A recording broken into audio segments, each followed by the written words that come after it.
Hello everyone, আসসালামু আলাইকুম। আশা করি আপনারা সকলে ভালো আছেন। সো আজকে আমি আমার একটা ক্লায়েন্ট প্রজেক্ট দেখাবো, যে প্রজেক্টটা আমি ফাইবারে লাস্ট কিছুদিন আগে করেছি। সো এখানে আমি যে প্রজেক্টটা করছি সেটা হচ্ছে ক্লায়েন্টের রিকোয়ারমেন্ট ছিল তার পোর্টফোলিও ওয়েবসাইট। আমি এটা আমার যে ক্লায়েন্টের কাজ সেটা ছিল পাকিস্তানি এক বায়ারের কাজ। সো তার একটা এজেন্সি ওয়েবসাইট লাগবে, তাকে আমি সবকিছু ওয়েবসাইটে তৈরি করে দিছি, বাট তার হচ্ছে পোর্টফোলিওটা তার মনের মতো হচ্ছিল না। সো আজকে আমি সেই প্রজেক্টটা দেখাবো, তার পোর্টফোলিও সেকশনটা আমি কিভাবে তৈরি করছি। সো সেই পোর্টফোলিও সেকশনটা তৈরি করার জন্য আমি যে প্লাগিনটা ইউজ করছি সেটা হচ্ছে ক্রোকোব্লকের ট্যাব জেট ট্যাবস যে প্লাগিনটা আছে, আমি এই প্লাগিনটা ইউজ করছি। সো ভিডিওর মূলে যাওয়ার আগে যারা এখন আমাদের চ্যানেলটি সাবস্ক্রাইব করেনি, এখন সাবস্ক্রাইব করে পাশে থাকা বেল আইকনটি অন করে দিবেন, যাতে এরকম নিত্য নতুন ভিডিও চাইলে আপনারা সবার আগে ভিডিওগুলো পেয়ে যান। সো জেট ট্যাপের আমরা যদি সেটিংসটা একটু দেখি, সো আমি ক্রোকোব্লকের জেট ট্যাপস প্লাগিনটা ব্যবহার করছি। এই প্লাগিনটা যদি আপনার প্রয়োজন হয় তাহলে অবশ্যই আমাকে নক দিবেন, আমি আপনাকে এই প্লাগিনটা জিপিএল ভার্সনটা দিয়ে দেবো। সো অবশ্যই 100% ক্লিন জিপিএল থাকবে। সো এই জেড ট্যাপে আমি ট্যাব উইজেটটা ব্যবহার করছি, যেহেতু ক্লায়েন্টের রিকোয়ারমেন্ট ছিল যে সে ট্যাব মানে আমি যদি পোর্টফোলিওটা একটু আপনাদের দেখাই, সেটা হচ্ছে ক্লায়েন্টের রিকোয়ারমেন্ট ছিল যে এরকম একটা পোর্টফোলিও তার লাগবে।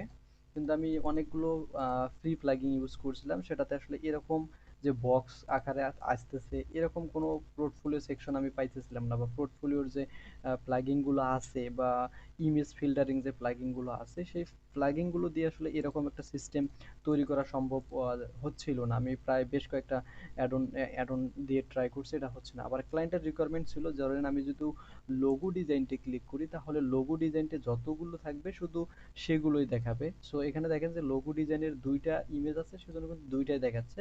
বাট আমরা যখন কোনো মানে প্রোডাক্টের যখন আমরা ইমেজ গ্যালারি ব্যবহার করি বা ইমেজ ফিল্টারিং ব্যবহার করি তখন কিন্তু সকল ইমেজগুলো দেখায়।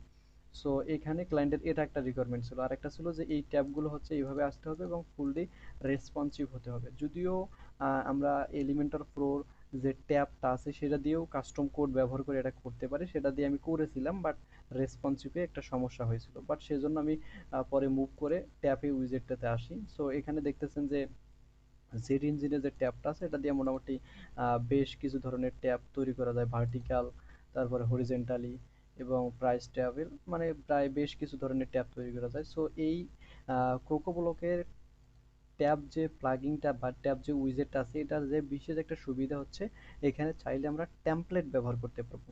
সো সেই কারণে আমি প্রথমে যে কাজটা করি, এখানে দেখেন যে আমি ক্লায়েন্টের যে পোর্টফোলিওর যে ইয়েগুলো ছিল all graphics, all project, graphic design, logo design, এগুলোর প্রত্যেকটারে আমি একটা টেমপ্লেট বানাই নাই। সো এখানে লক্ষ্য করেন যে এখানে আমি একটা টেমপ্লেট বানাই নাই। টেমপ্লেটটা আমি কিভাবে তৈরি করছি, টেমপ্লেটটা আমি যদি এডিট উইথ এলিমেন্টর একটু আপনাদের দেখাই। সো আপনারা এভাবে টেমপ্লেটটা করবে, একটা সেকশন নিয়ে এখানে আমি যেটা ব্যবহার করছি, একটা সেকশন নিয়েছি, সেকশন নেওয়ার পর এলিমেন্টরের একটা বেসিক গ্যালারি আছে। সো আমি যদি এখানে ক্লিক করি, সো এলিমেন্টরের এখানে দেখবেন গ্যালারি। সো এই গ্যালারিটা আমি ইউজ করছি এবং এখানে আমি ইমেজগুলো ধরাই দিচ্ছি। ধরাই দেওয়ার পর এটা আমি টেমপ্লেট আকারে সেভ করে দিচ্ছি। ওকে, সো টেমপ্লেট আকারে সেভ করে দেওয়ার পর আমি যদি এখন এটা দেখাই যে আসলে আমি এখন এই ট্যাবগুলো কিভাবে তৈরি করছি। সো এই ট্যাবগুলো তৈরি করার জন্য আমি এখানে দেখেন আমি পোর্টফোলিও পেজটা ওপেন করলাম এলিমেন্টর দিয়ে। সো এখানে এই ট্যাবগুলো তৈরি করার জন্য আমি এখানে একটা ট্যাব নিছি, এখানে দেখতেছেন যে ট্যাব, এই ট্যাবটা মূলত যদি আমি আপনাদের একটু দেখাই এখান থেকে। সো দেখতেছেন এখানে একটা আইকন আপনারা দেখতে পাচ্ছেন, এই যে আইকনটা, তার মানে হচ্ছে এখানে আমি ক্রোকো ব্লকের যে ট্যাব সেটা কিন্তু এখানে ব্যবহার করছি। ওকে, সো এই ট্যাবটা আমি নিছি, ট্যাবটা নেওয়ার পর আমি অল প্রজেক্টে এখান থেকে যে প্রত্যেকটা টেমপ্লেট আমি আগে আগে আগে আগে থেকে প্রত্যেকটা টেমপ্লেট আমি বানাই নিছিলাম। সো এখানে অল টেমপ্লেটে ক্লিক করে লেভেল আমি দিছি অল টেমপ্লেট, এখানে যে অল প্রজেক্ট এই যে এই কথাটা আমরা এখানে লেভেল এটা দিয়ে দিছি। দেন এখানে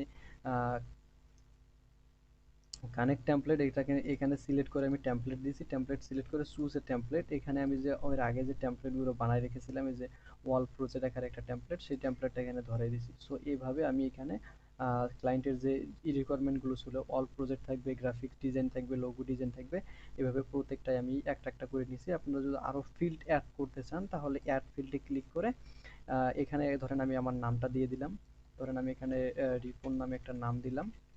নাম দেওয়ার পরে এটা ফিল্ড হিসেবে যুক্ত হলে দেখতেছেন যে অলরেডি এখানে চলে এসেছে, এখানে আইকনটা আসছে। সো আইকনটা আমাদের লাগবে না, সেজন্য আমি আইকনটা নান করে দিলাম।